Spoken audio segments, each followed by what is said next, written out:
Let's go ahead and get started on our very first problem on our review.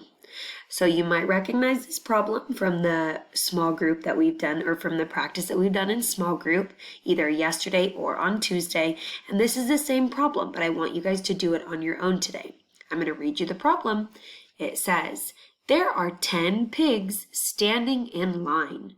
There are 4 grown-up pigs and the rest are piglets. How many piglets are there? For A, it wants you to explain your thinking using pictures, numbers, or words.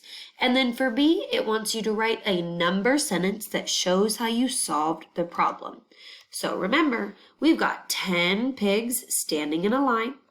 We know that 4 of those pigs are grown-ups and the rest of them are piglets. You need to figure out if we've got 10 pigs standing in a line and 4 of those pigs are grown-ups, if the rest are piglets, how many are piglets? So remember, for A, you explain your thinking using pictures, numbers, or words. And remember, a picture could be a math drawing. Numbers could be a number bond like we practice. Or words, if you think you're able to write it all out, you can. But I would really recommend doing a picture like a math drawing or a number bond. After you draw your picture, then I want you to write a number sentence on that line that tells me or shows me how you solved the problem. You can do addition or subtraction.